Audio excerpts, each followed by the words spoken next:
वाङ्मे मनसि प्रतिष्ठिता मनो मे वाचि प्रतिष्ठितम् आविराविर्मयेधि वेदस्य मवार्णिस्थः श्रुतं मे मा प्रहासीः अनेनाधीतेन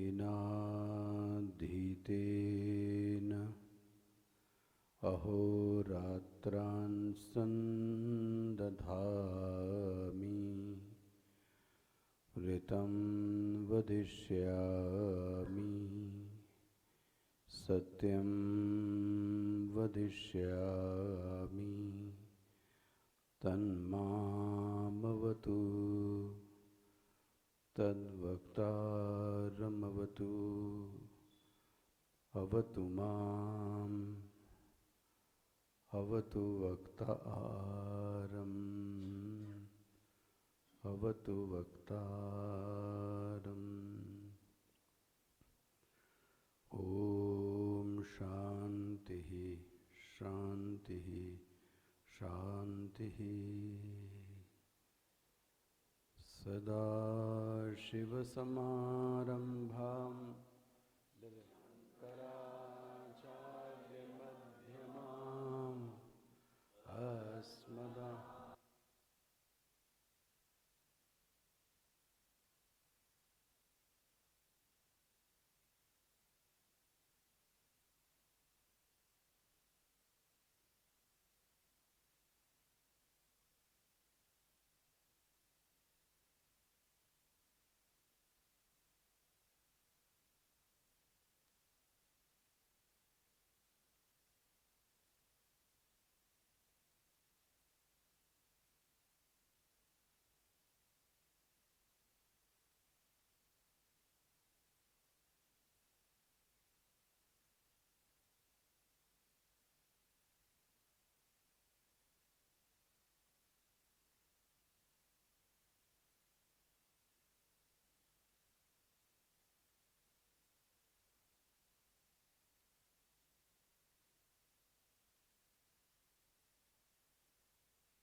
ॐ भद्रं कर्णेभिः शृणुयाम देवाः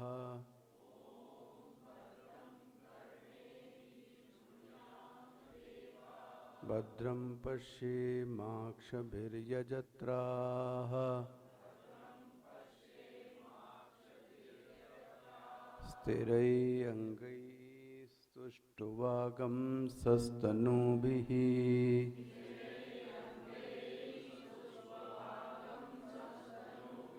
व्यशेम देवहितं यदायुः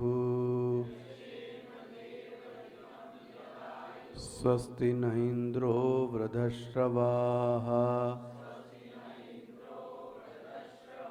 स्वस्ति न पूषा विश्ववेदाः स्वस्ति नस्तार्क्ष्यो वरिष्ठनेमिः स्वस्ति नो बृहस्पतिर्दधातु ॐ शान्ति शान्ति शान्तिः।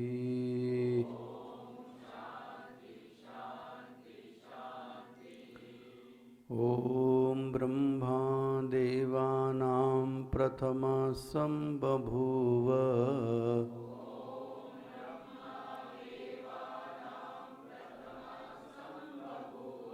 विश्वस्य कर्ता भुवनस्य गोप्ता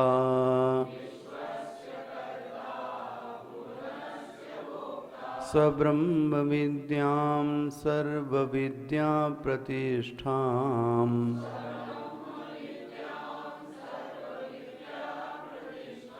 अथर्वाय ज्येष्ठपुत्राय प्राह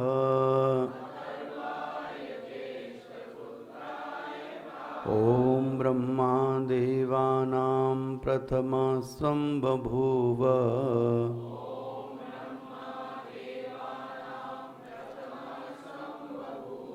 विश्वस्य कर्ता भुवनस्य गोप्ता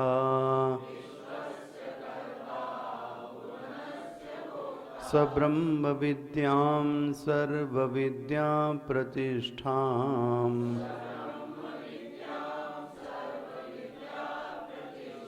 अथर्वाय ज्येष्ठपुत्राय प्राह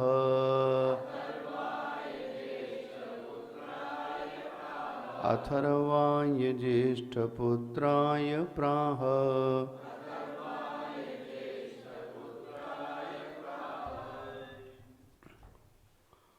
ओम ब्रह्मादेवानाम् इत्याद्या अथर्वणोपनिषत् अस्य अश्च विद्या संप्रदाय कर्त्री पारंपर्य लक्षण संबंधम आदौ इव आह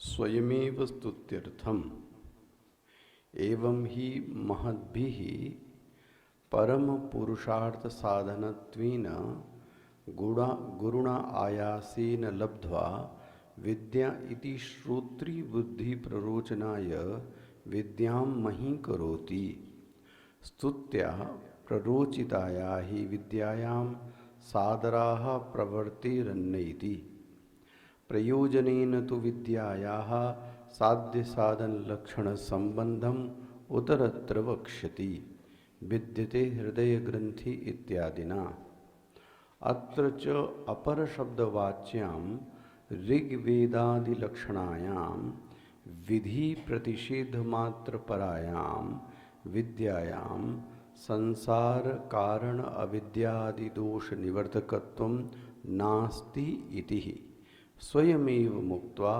परापर विद्या भेद करण पूर्वकम अविद्यायामंतरे वर्तमानाः इत्यादिना तथा पर प्राप्ति साधनम सर्व साधन साध्य विषय वैराग्य पूर्वकम गुरु प्रसाद लभ्याम ब्रह्म विद्याम परीक्ष्य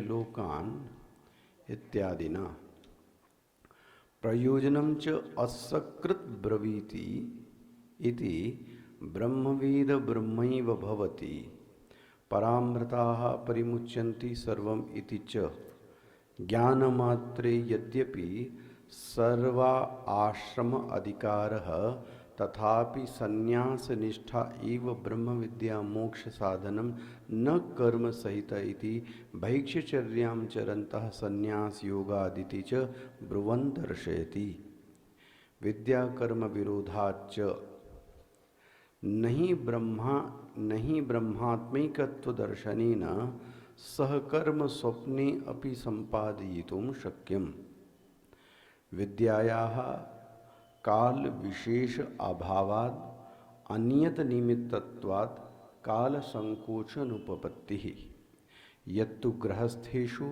विद्या संप्रदाय कर्तृत्वादि लिंगम न तस्थित न्याय्यं बाधितुं सहते नहीं विधिवशते नापि तमः प्रकाशयोः एकत्व संभवः शक्यते कर्तुं किमतु लिंगैः केवलैः इति एवमुक्त्वा संबंध प्रयोजनायाः उपनिषदोः अल्पाक्षरं ग्रंथ विवरणम् आरभ्यते य इमां ब्रह्म विद्याम्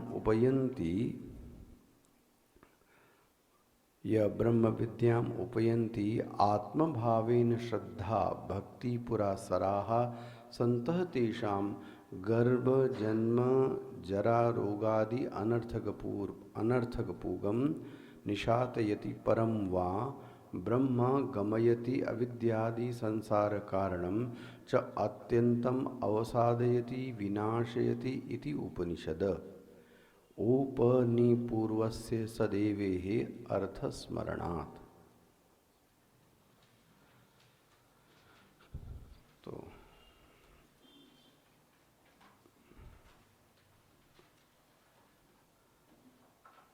कई लोग पूछ रहे हैं ये किताब क्या है, ये अलग है, ये अलग है, क्या है? एक ही किताब है, ये इसकी फोटोकॉपी, इसमें थोड़ा सा बड़ा अक्षर है तो देखने में आसानी हो।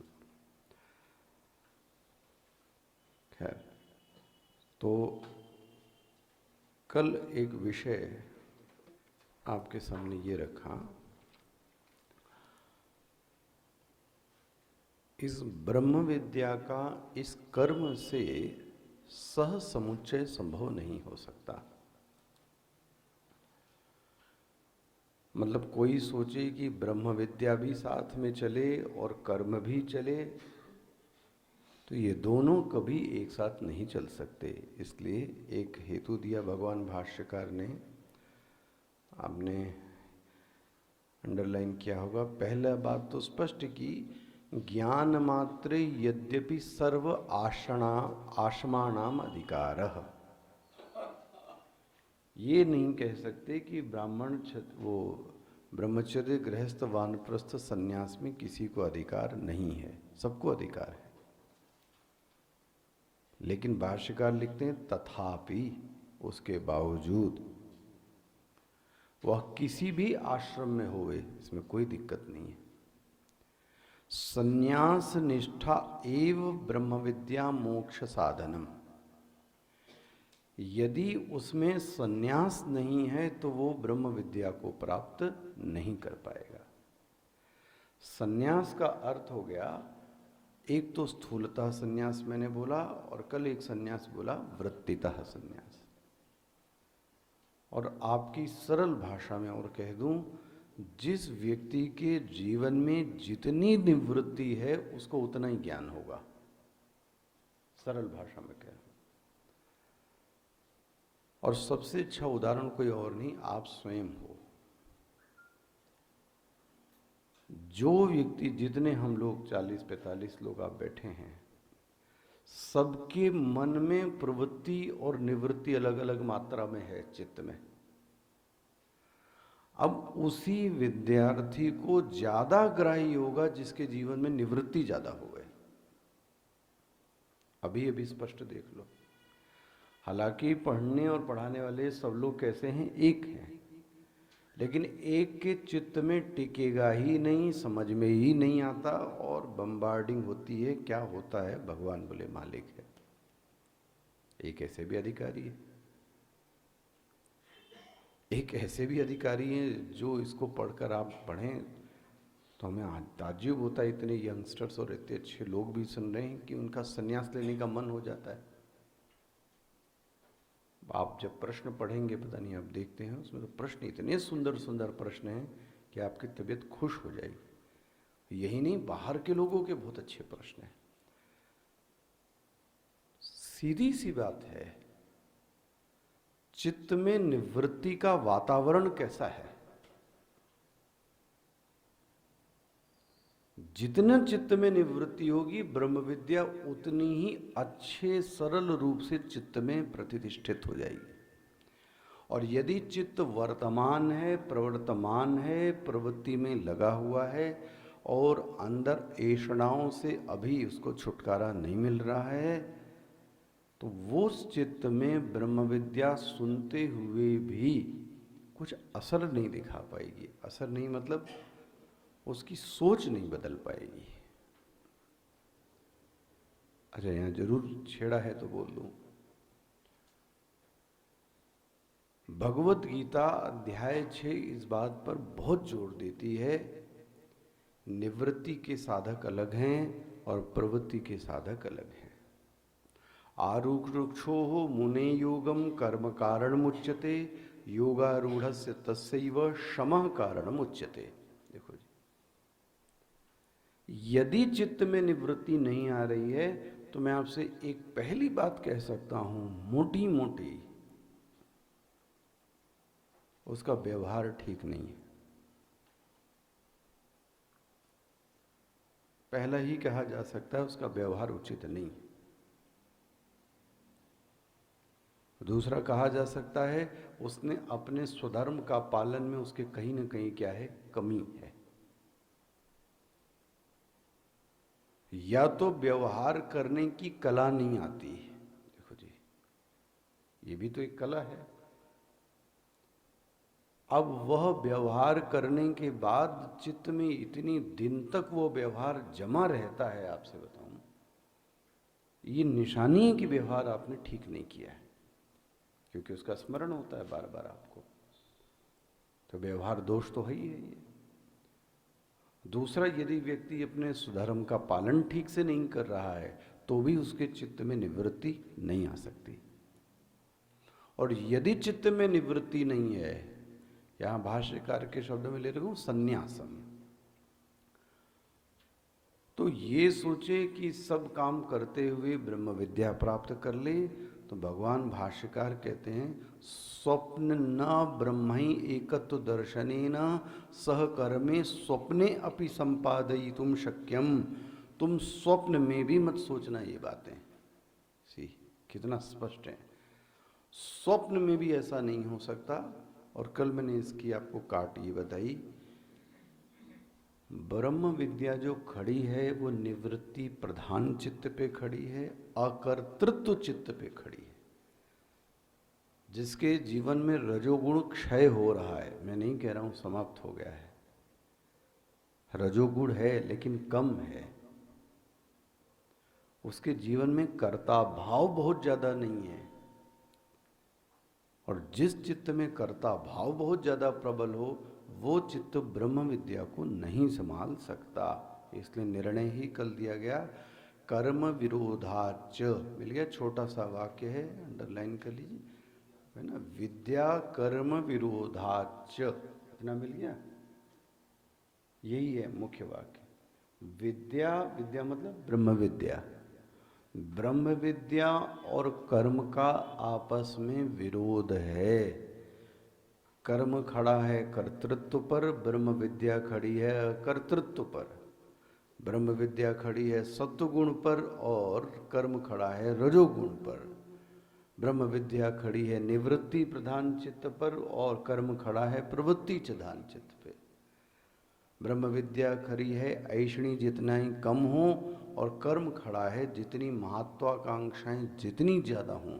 सी, तो दोनों का आपस में क्या है, नितांत विरोध है। अच्छा, अब कल एक में जाते जाते पूर्व पक्ष आपके सामने उपस्थित करके गया। क्या पूर्व पक्ष है?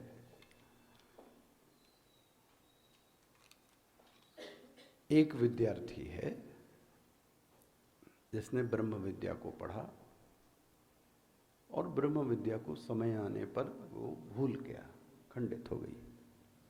एक जैसी उसके चित्त में ब्रह्म विद्या नहीं रही। और उसके बाद वो क्या हो गया, कर्म में लग गया, कर्म करने लगा, भूल गया क्लास और क्या होती।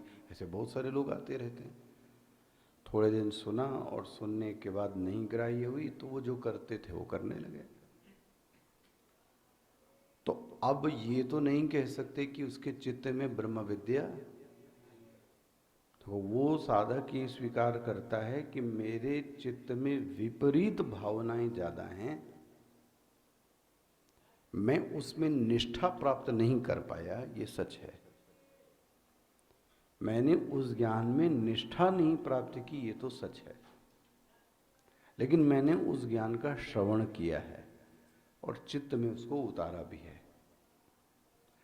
लेकिन काल के कारण थोड़े समय में मैं व्यवहार के कारण, परिवार के कारण, समाज के कारण कुछ ऐसा हुआ कि मैं वो सब क्या हो गया, भूल गया। और अब मैं कर्म कर रहा हूं, तो मेरे चित्त में कर विद्या भी है और मेरे में कर्म भी, दोनों चीजें तो मैं साथ साथ में कर रहा हूं। मुझे तो ब्रह्म विद्या भी याद है। अब क्या कहोगे ऐसे के लिए? तो ये वाक्य मतलब स्कॉलर्स के लिए भी बहुत बड़ी चीज़ है। इसमें माथापच्ची करते दिन बीत जाएं, जब तक ये परंपरा से ना पढ़े ये पंक्ति खुल नहीं पाती। इस पर आज विशेष ध्यान दीजिए। क्या देते हैं, पहला एक आपको ये दिखा देते हैं, इसीलिए मैंने एक किताब ली है। ये 5वें पेज की जो टीका है, जरा देखिए, मिल गई? 5वां पेज खुला? क्या लिखते हैं? नहीं नहीं, यहाँ टीका बोल रहा हूँ मैं। टीका, टिप्पणी नहीं, टीका। टीका भाष्य के नीचे जो है वो क्या है? टीका है। और सबसे जो नीचे है वो क्या है? टिप्पणी। टीका क्या बोलते हैं? अकर्तृ। मिल गया? मिल गया? अंडरलाइन कीजिएगा यहाँ से, टीका भूल जाए तो। अब इससे ज़्यादा नहीं बताया जा सकता। 5वां पेज, टीका की पहली पंक्ति। अकर्तृ ब्रह्मैव अस्मि इति करोमि। करोमि, देख रहे हो? एक तरफ ये भान है कि मैं अकर्ता हूं, दूसरी तरफ भान है कि मैं ब्रह्म हूं। बहुत सुंदर। और तीसरी तरफ कहता है करोमि, मैं काम भी करता हूं, मेरे अंदर कर्तृत्व भी है। और एक तरफ बोलता है मैं अकर्ता हूं। मिल रहा है? टीका स्पष्ट हो रहा है? क्या बोलते हैं? अकर्त्री ब्रह्मैवास्मीति करोमि च मतलब और मैं करता हूं।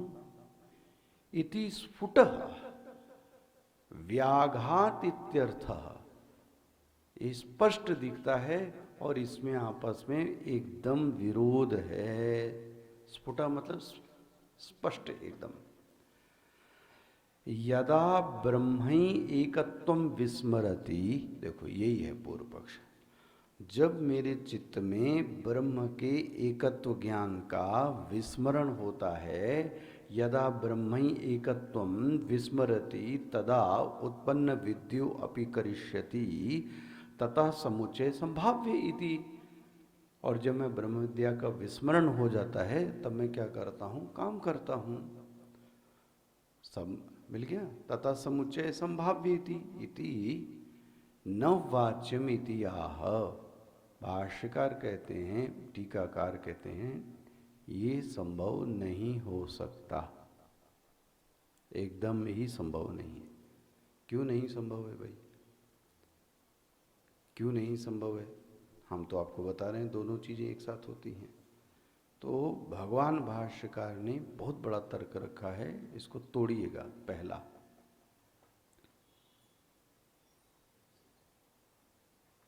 तोड़िएगा यहां से। विद्यायाः काल संकोच अनुपपत्ति ही। मिल गया सबको? भाष्य मिल गया? अरे पहली पंक्ति भाई 5वें पेज की, एकदम दिमाग अलर्ट रखो भाई, एकदम जागृत। पहली पंक्ति क्या है? ये पहले तो प्रतिज्ञा कर दी भाई, प्रतिज्ञा है ये। प्रतिज्ञा मतलब स्टेटमेंट ऑफ फैक्ट बता दिया। क्या बोलते हैं? विद्यायाः, विद्यायाः मतलब ब्रह्म विद्यायाः, ब्रह्म विद्यायाः काल संकोच अनुपपत्ति ही। ब्रह्म विद्या काल में संकोच मतलब खंडित नहीं होती है। ये तो स्पष्ट बोल दिया, तोड़ दिया ना, छोटा वाक्य बन गया। उधर से लिया विद्यायाः और इधर से क्या लिया? काल संकोच अनुपपत्ति। स्पष्ट हो गया ये। किसी ने कहा ये तो आपने बता दिया, उसका रीजन क्या है? ब्रह्म विद्या काल में खंडित क्यों नहीं हो सकती? मैं तो बता रहा हूं खंडित हो रही है आपको। बोले मैं बताता हूं। पहला तर्क, काल विशेष अभावात, नोट कर लीजिए यहीं पर। पहला, काल विशेष अभावात पहला हेतु। दूसरा हेतु, अनियत निमित्तत्वात्। दो तर्क दे दिए। मिल गया सबको? ब्रह्म विद्या का काल में खंडन नहीं हो सकता। काल संकोच अनुपपत्ति, उपपत्ति नहीं, अनुपपत्ति ही।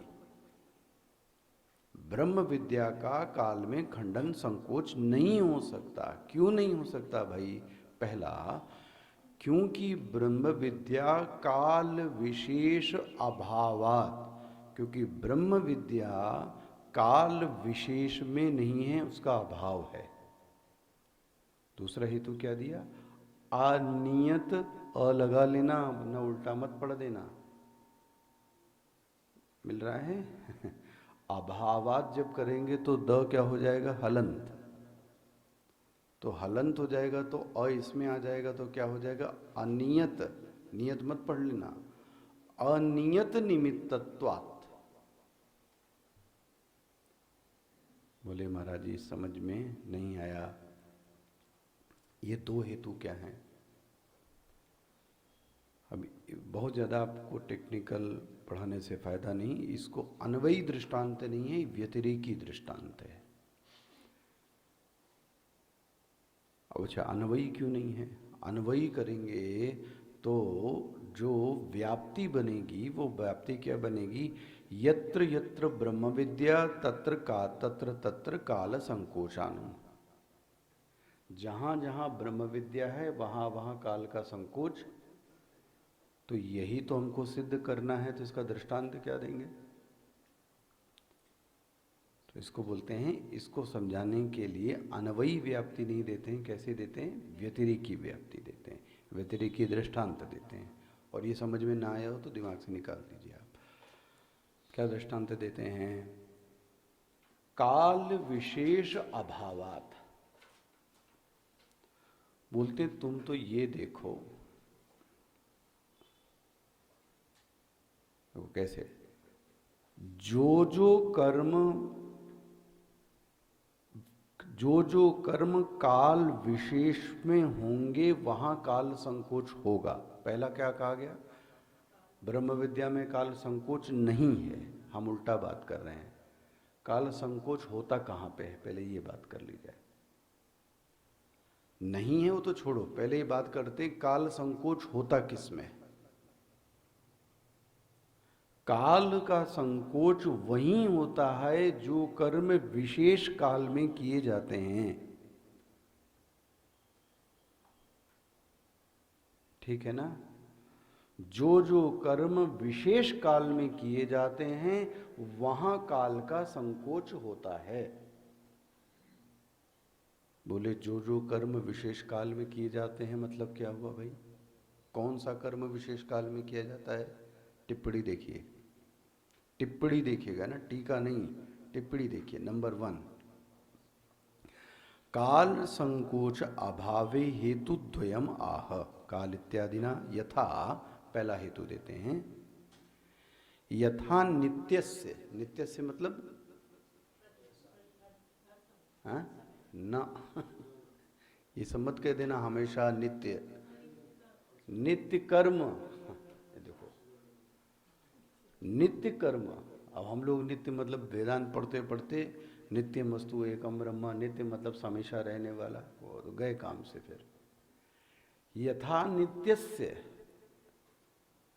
जैसे कि जो नित्य कर्म है। क्या नित्य कर्म है? संध्या वंदन आदि।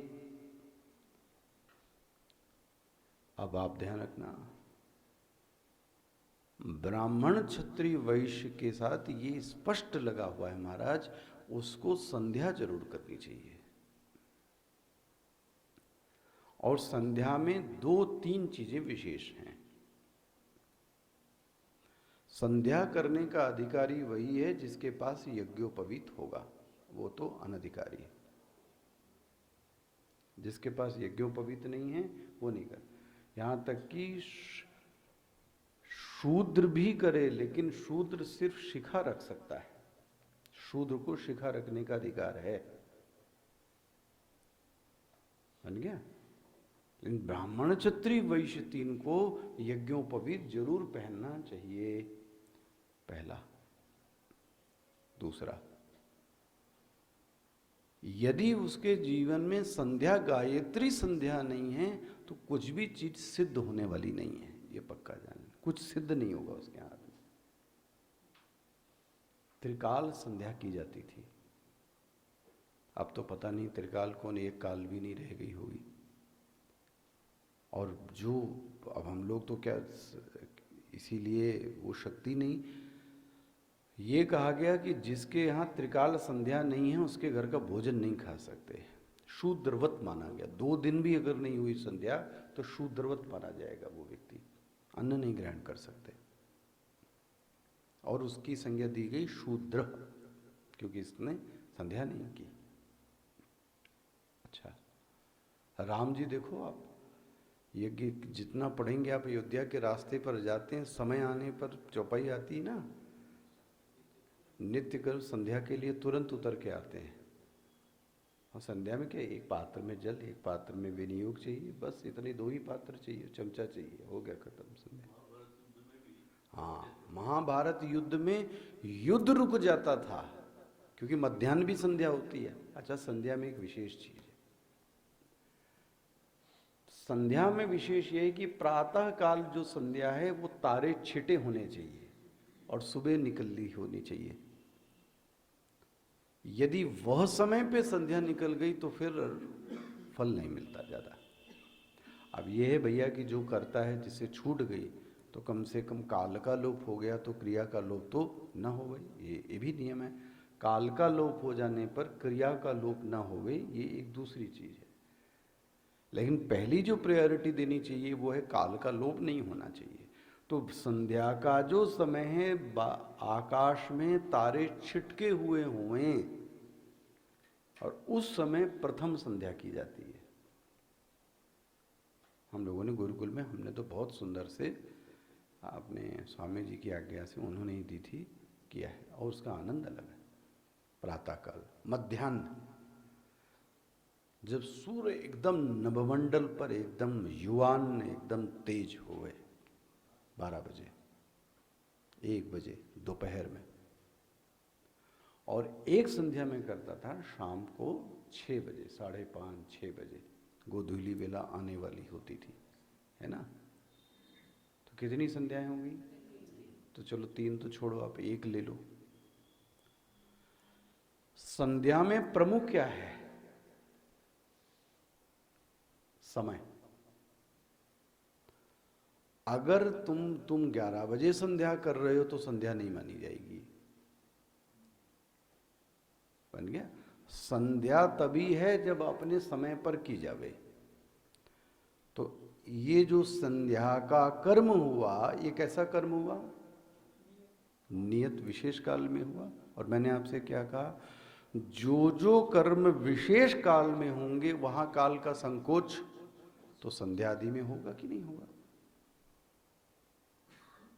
बन रहा है ना? आपके दिमाग में आया? आप क्या कहा गया और दृष्टांत क्या दिया गया? टीका देखिएगा। यथा नित्यस्य संध्या वंदन आदेह, जिसका भैया जो नियम हो, आदेह नियत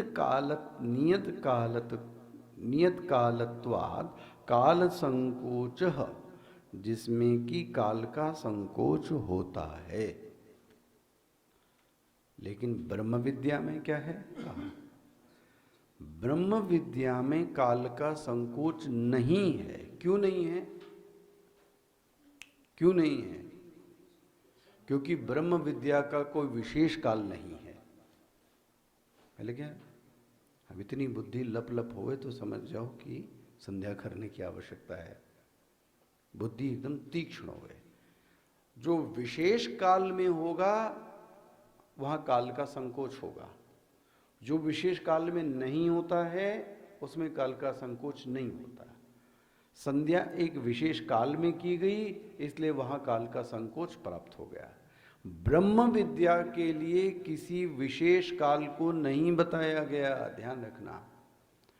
ये जो हम लोग उस दिन पढ़ रहे थे, ध्यान रखना, उसका अर्थ का अनर्थ मत लेना। ये कोई बोले कि तर्पण के समय और उसके समय उपनिषद सुनाया जाता है ना, ऐसा नहीं है विधान। उसमें आया था ना, ये मंत्र भी आया था कठोपनिषद में। वहां जो उपनिषद कठोपनिषद सुनाया जाता है वो विद्या के ढंग से नहीं सुनाया जाता, वो पुण्य और पाप धर्म की दृष्टि से सुनाया जाता है। कौन सा? कठोपनिषद। हाँ, भोजन के समय। लेकिन वो ध्यान रखना, विद्या की दृष्टि से नहीं, ब्रह्म विद्या की दृष्टि से नहीं सुनाया जा रहा है। किस दृष्टि से? पुण्य और पाप की दृष्टि से। भाई किसी पितर को आप सुना रहे हो, किसी पितर को सुना रहे हो, तो इसलिए सुना रहे हैं कि हमको पुण्य हो गए, यही तो है, ना कि ब्रह्म विद्या आत्मज्ञान देने के लिए। स्पष्ट हो गया? तो ब्रह्म विद्या का कोई नियत काल नहीं है, आप कभी भी पाठ कर लो,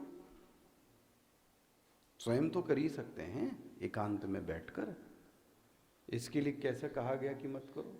आप शुद्ध अवस्था में हो, बैठ के करो, कोई दिक्कत नहीं।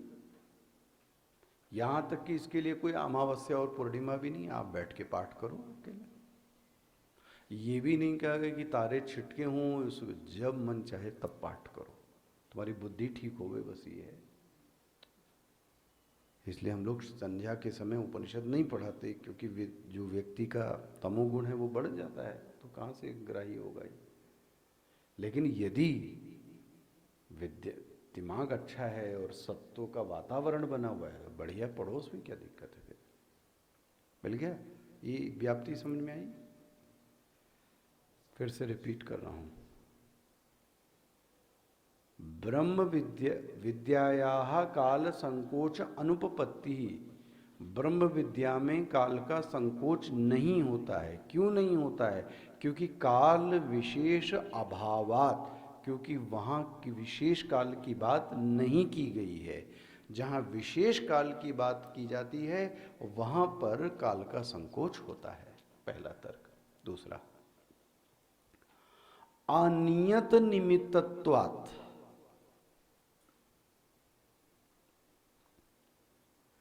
नैमित्तिक कर्म में निमित्त का नियतत्व है। आपको ये गीता में पढ़ाते समय बताया गया कि 5 प्रकार के कर्म हैं। कौन कौन से? नित्य कर्म, नैमित्तिक कर्म, काम्य कर्म, प्रायश्चित कर्म और उपासना। सब भुला गए होंगे। नित्य कर्म, नैमित्तिक कर्म, काम्य कर्म, प्रायश्चित कर्म और उपासना, ये 5 कर्म कहे गए। नैमित्तिक कर्म किसको कहा गया? किसी निमित्त के आ जाने पर जब नित्य कर्म को भी छोड़ा जा सकता है। जैसे किसी का एक्सीडेंट हो गया परिवार में, तो आपको क्या कर दिया गया कि छूट दी गई भाई कि आप उनकी देखभाल कीजिए। ये कैसा आ गया? निमित्त आ गया, तो आपको छूट दी गई। आपके यहाँ सूतक पातक आ गया, कोई मर गया, कोई पैदा हो गया, तो सूतक लग गया, तो पातक लग गया, तो आपको क्या दी गई? छूट ये दी गई। क्या छूट दी गई? कि आप पूजा करने की छूट आपको दी गई कि आप पूजा नहीं करो तो चलेगा। तो ये सब छूट क्यों मिल रही है? किसी विशेष निमित्त के उपस्थित हो जाने पर। और वो कैसा निमित्त है? नियत निमित्त है, फिक्स्ड है। और शास्त्र ने इसकी व्यवस्था करके रखी है कि निमित्त अगर विशेष आ गया तो आपको उसमें से फिर आपका स्वधर्म बदल जाएगा। मान लीजिए हमारे गुरुजी आ जाएं, कोई विशेष संत आ जाए जो हमसे ज्येष्ठ श्रेष्ठ हो अपने इसमें वरीयता में, तो फिर हमारी जो दिनचर्या है, जो नियम है, वो क्या हो जाएंगे? तुरंत के तुरंत। तो उसकी छूट दी गई। आप पूजा नहीं कर पाए, कोई बात नहीं। आप नहीं मिल पाए किसी से, कोई बात नहीं, क्योंकि अभी कोई उससे भी बड़ा व्यक्ति यहाँ पर बैठा पड़ा है। तो ये कैसा आ गया? नियत हो गया। यहाँ क्या है? जैसे अनियत निमित्तत्वात्, यहाँ कोई भी नियत निमित्त है ही नहीं। कोई ऐसा नियत निमित्त नहीं है जिसके कारण कहा जाए कि ब्रह्म विद्या को तुम छोड़ दो। अरे भाई, मैं तो आपसे बार बार कहता हूं, छुओ मत ना। मैं अभी कल परसों रात में भी किसी को कह रहा था, दुनिया भर की बातें सुन सकते हैं तो ज्ञान नहीं सुन सकते? आप सोचो जरा, इसी कान से दुनिया की परपंच सुन रहे हो बैठे बैठे सुबह से रात तक, सब कुछ सुनते हो और अच्छी बात नहीं नहीं नहीं बोले हमको कथा नहीं सुननी, आश्रम नहीं जाना। क्यों? मूर्ख व्यक्ति, तुम दुनिया की चीजें सब सुन रहे हो और जब अच्छी बात सुनने की आती तो तुमको सूतक पातक समझ में आती है। वहां ये कहा गया कि आपको स्पर्श नहीं करना चाहिए, विशेषतः मूर्ति और संत को स्पर्श नहीं करना है। ये भी अपने दिमाग में बना लीजिए, इतना बाउंडर बना रखा है लोगों ने। मूर्ति को और जो संत हैं, गुरु हैं, उनको स्पर्श करना निषिद्ध है। क्यों नहीं सुन सकता भाई? YouTube पे सुनो, ऐसे देखो, सुनो, वो ऐसे भी सुनो, कौन सी दिक्कत है भाई? 5 दिन ऐसे सुन लिया तो क्या चला गया? कम से कम काल अच्छे समय तो गया। यहां तक कि जब व्यक्ति मर जाता है तो कौन क्या सुनाया जाता है? बोले नहीं, हम तो कक्षा में नहीं आएंगे, हमारे यहाँ सूतक लग गया है। और गरुड़ पुराण जो सुन रहे हो वो क्या कर रहे हो? वो सुन नहीं रहे हो, वो सुनाने के लिए बैठाया जाता है। उस समय सुनता नहीं आदमी, तो उस समय फिर अपने सब कुटुंबों से बातें करता है, नाम के लिए पंडित जी बात रहे हैं, चले गए अपना दक्षिणा में। मिला अनियत निमित्तत्वात्, क्योंकि इस विद्या में किसी प्रकार के नियत निमित्त का क्या है? अभाव है। स्पष्ट हो गया? ये दो तरफ। इसलिए ये सिद्ध होता है कि ब्रह्म विद्या कभी भी खंडित नहीं होती है। मिल रही? ये इतनी बात के लिए झगड़ा हो रहा है सब अभी। ब्रह्म विद्या कभी भी खंडित नहीं। अच्छा, एक चीज और आपको बोल दें, देखो भैया, विस्मरण और खंडन में, दोनों में अंतर है। ज्ञान का विस्मरण होना और ज्ञान के खंडन होना, उसमें दोनों में अंतर है। देखो आप कैसे।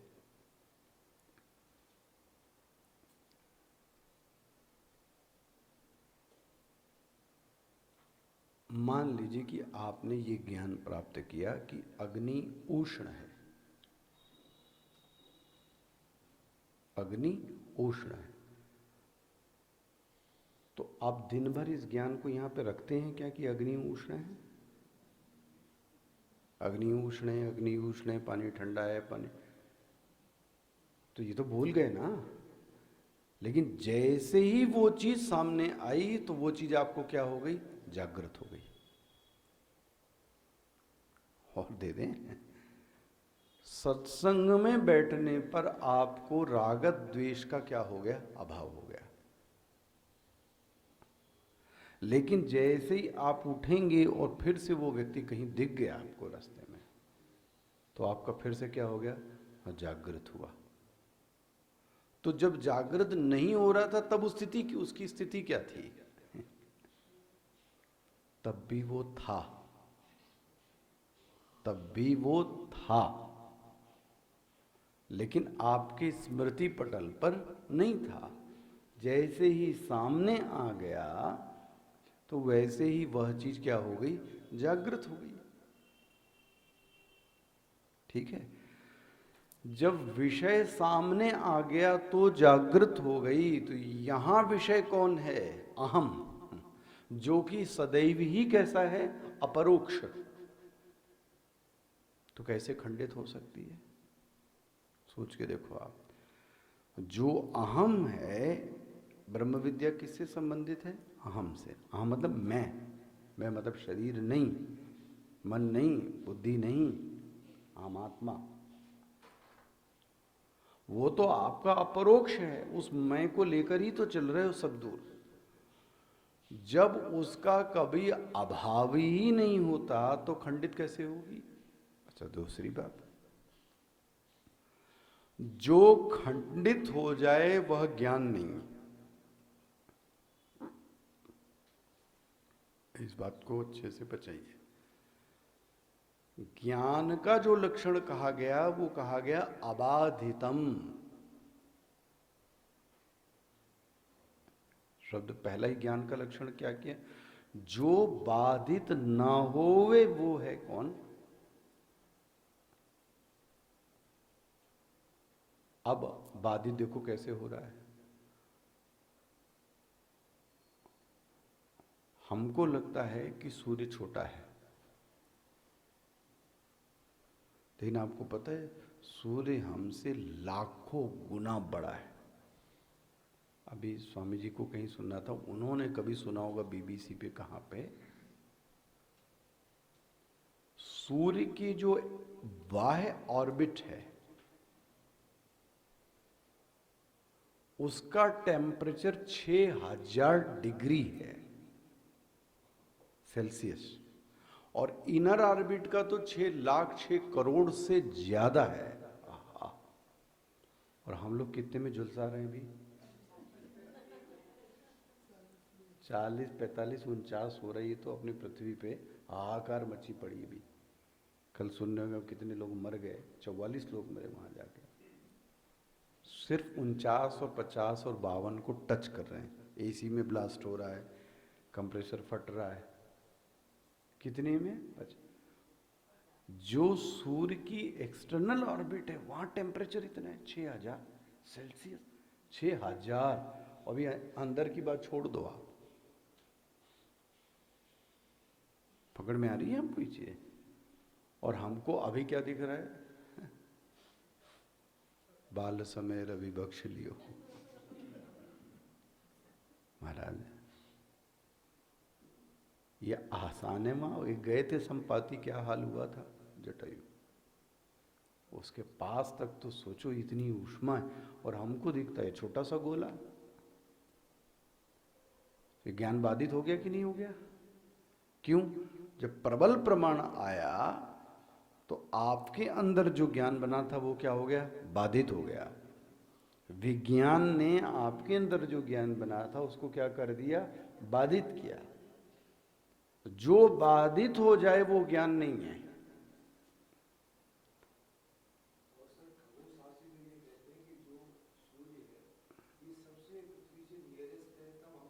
हाँ, अभी एक और थी, मैं पूरा उसमें दिया नहीं था, पता नहीं कि 1600, हाँ 1600 किलोमीटर प्रति घंटे की चाल से पृथ्वी घूम रही है। मैं क्या कह रहा हूं? 1600 किलोमीटर प्रति घंटे की चाल से पृथ्वी। आपको समझ में आ रहा है? हमको तो एहसास नहीं हो रहा है। हम तो यहीं के यहीं विजयनगर में 78 में, अब तक तो कहाँ दुनिया को मार चुके थे 1600 किलोमीटर। इतनी तेज घूम रही है, आप भी और वो भी, इसलिए आपको इसका भान, जब आप हवाई जहाज में देखते बहुत तेज गति से जाते हैं तो आपको ये भान नहीं होता कि इसमें स्पीड, जब अंदर बैठते हैं तो नहीं पता लगता है, बाहर देखते हैं तो स्पीड है, लगता तो ये तो जा रहा है, लेकिन अंदर बैठो तो लगता है चल ही नहीं रहा है आपका प्लेन। और जबकि वो कितनी स्पीड से चल रहा होता है, इतनी स्पीड से पृथ्वी घूम रही है, हमको क्या लग रहा है?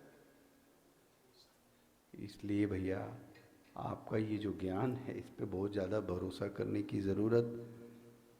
तो ज्ञान का लक्षण ही अबाधितम, जिसको बाधित नहीं किया जा सकता उसका नाम क्या है? उसका नाम ज्ञान। तो ये जो ब्रह्म विद्या है ये कभी भी बाधित नहीं हो सकती। यदि किसी को ब्रह्म विद्या उत्पन्न हो गई तो मैं ऐसा कह सकता हूं थोड़े समय के लिए उसको विस्मृत हो जाती है। अभी बाद में आएगा। हमारे महापुरुषों को भी विस्मृत हुई है, वशिष्ठ जी को विस्मृत हो गई थी, आपको बता रहा हूं। वशिष्ठ जी का जो युवा पुत्र था शक्ति, शक्ति की जब मृत्यु हुई, युवा पुत्र, तो वशिष्ठ जी अपना आपा खो बैठे। वशिष्ठ जी आत्महत्या और इन सब के लिए विवश हो चुके थे। लेकिन क्षण भर में ही उनको याद आ गया कि मैं कौन हूं, मैं कौन हूं।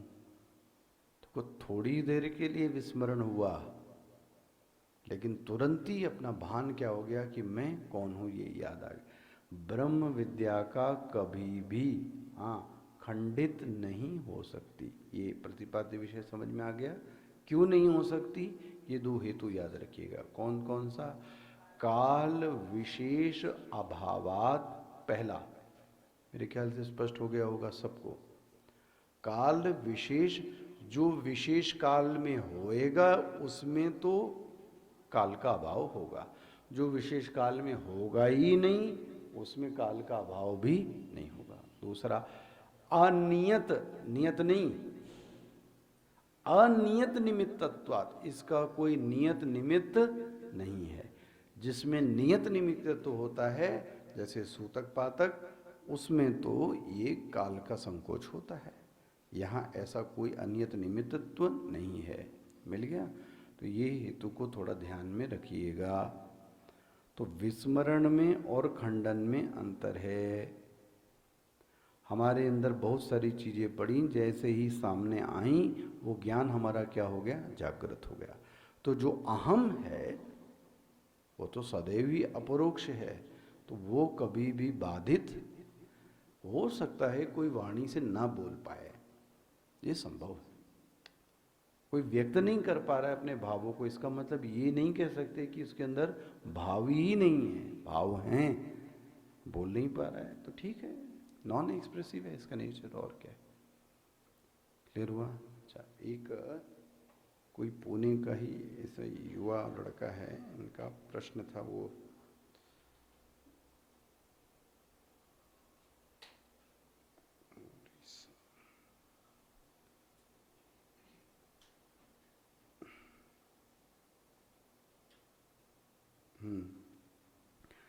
Pranam Swamiji, I have a couple of the questions based on the today's discourse. Today you talk about the Panch Klesha. I am curious to know why they are created, why they exist. भैया, इसको किसी ने बनाया नहीं है। अज्ञान नाम की जो चीज़ है, इसको बोलते हैं अनादि। अनादि मतलब ये नहीं है कि, अनादि मतलब है कि जिसका प्रारंभ नहीं बताया जा सकता। मैं बार बार आपसे बोलता हूं, पहले पुरुष है कि पहले स्त्री? आप मजाक में बोलते हैं पहले अंडा है कि पहले मुर्गी। तो कई चीजें ऐसी हैं जिसको आप ये नहीं बता सकते कि इसका प्रारंभ, अच्छा ये क्यों है, ये बता सकते हैं क्योंकि आपको अपने स्वरूप का भान नहीं, इसलिए है।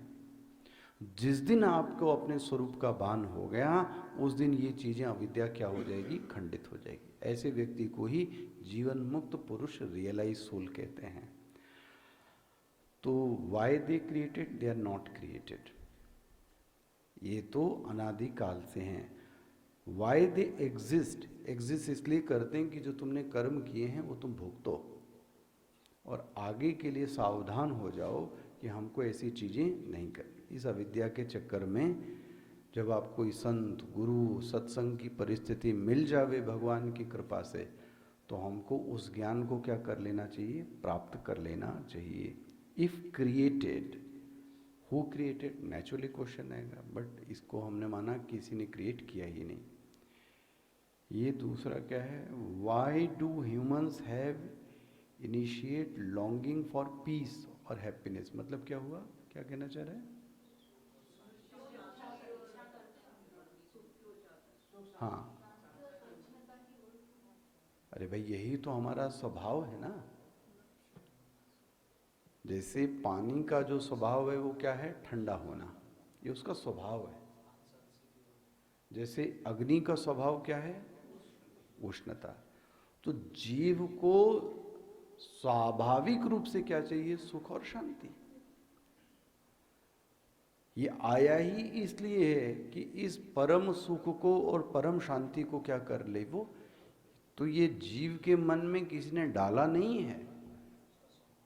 आप एक छोटे बच्चे को भी देखो, उसको भी क्या चाहिए? सुख और शांति। मैं तो कीड़े को भी देखता हूँ, कीड़े को भी क्या चाहिए? उसको भी सुख चाहिए।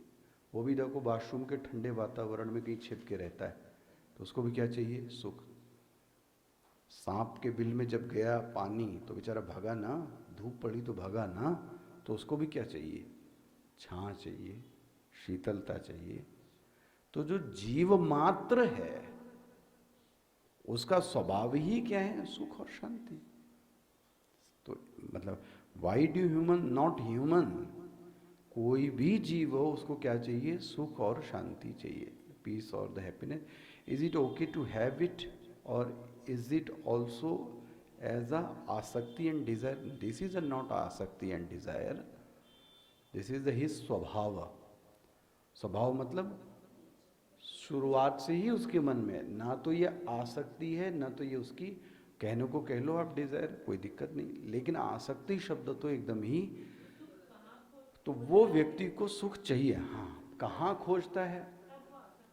तो अब वो स्त्री के पास गया, धन के पास गया, पुरुष के पास गया, लेकिन उस अच्छा ब्रह्मज्ञानी ब्रह्म के पास गया, उपासक भगवान के पास गया, सब गए किस लिए? सुख के लिए ही तो गए। क्योंकि सुख हमारा स्वभाव है, हम उसके बिना रह नहीं, मिलेगा तो कहीं ना कहीं से ढूंढेगा व्यक्ति भाई। हाँ हाँ, वो कभी पढ़ाया होगा आपको, नीचे की ओर कर ले तो आसक्ति, ऊपर की ओर प्रेम है। लेकिन बिना प्रेम के वो रह नहीं सकता, ये पक्की बात है। मानव है ना, तो कभी कभी हम ह्यूमन का ये बिहेवियर भूल जाते हैं। Of course he is the sadhu और द सम महात्मा, वो अपने सुख को कहीं ना कहीं ढूंढेगा। अब उसने अपने आप को ध्यान में इन्वेस्ट कर दिया, तो उस वहां से उसको क्या मिलने लगा? सुख। सदाचार में इन्वेस्ट कर दिया, वहां क्या मिलने लगा? सुख। तो उसने अपनी दूसरी पद्धति खोज ली, जिसको वो नहीं मिला उसने स्मोकिंग चालू की। उसको उड़ाने में क्या मजा आ रहा है? किसी को पीने में मजा आ रही है। लेकिन एक बात पक्की, सबको क्या चाहिए? सुख। और तो ये व्यक्ति की अध्यात्म में इसको बोलते हैं नैसर्गिक इच्छा है। नैसर्गिक इच्छा मतलब स्वभाव की इच्छा है, बनाई हुई कोई इच्छा नहीं है। ठीक, कल बात करते हैं। कल क्लास है, ये आप निश्चिंत रहिए। वहाँ प्रोग्राम कितने बजे है? हाँ वहाँ हम 8:30 पे थोड़ी जाएंगे वहाँ, मेरा 10 बजे है ना, 10-11 बजे जाएंगे। आशीर्वचन मतलब क्या करना मुझे? हमारा सिर्फ चेहरा दिखाना है सब। जो करो, हम तो पढ़ाएंगे। हम